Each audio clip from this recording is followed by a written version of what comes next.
Nandito na naman tayo sa part na mawawalan tayo ng mahal sa buhay.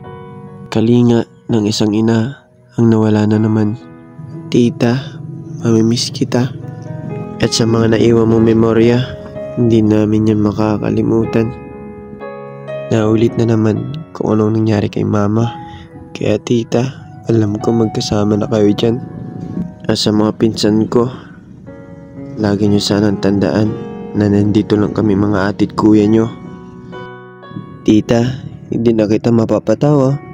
Naalala ko, every time na magkakasalubong tayo o magkikita, napapatawa ko kayong mag-asawa. At kahit may iniinda kang sakit, pinapakita mo na malakas ka. Napakarami nagmamahal sa'yo. Pero wala na kami magagawa.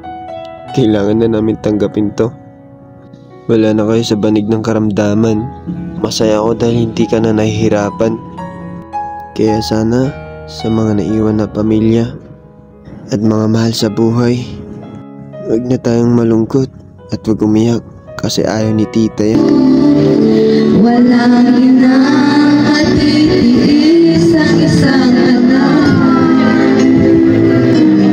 Ika'y dakila at hinilang sa lahat. Ang alay na ito ay alay ko sa'yo.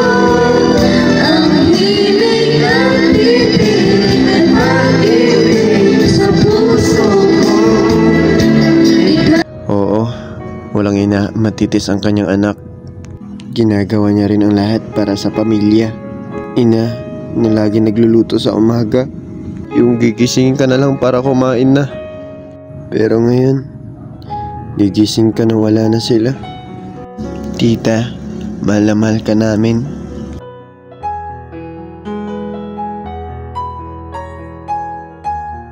Naalagaan ko, naiwan din ako.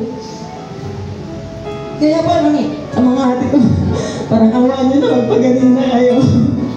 Ayaw na mag-alaga ng ganito. Ganun ang Din yung isa po na nakita ko kay mama habang nasa ospital po siya. Talagang kahit nahihirapan na po siya, kay Lord lang talaga siya kumakapit. Yung oras-oras po, maririnig, pag bibisita ka po sa kanya, maririnig mo po yung mga Christian song. Gusto niya po makinig ng Christian song. Kinukuha niya yung cellphone niya, pinapatugtog niya yung mga Christian song. Yun po yung pinangahawakan niyo doon na kahit hirap na po siya. namin. Pero patuloy na mama ng kapatid namin. Tapos, Ilan ang lagi mong kahilingan,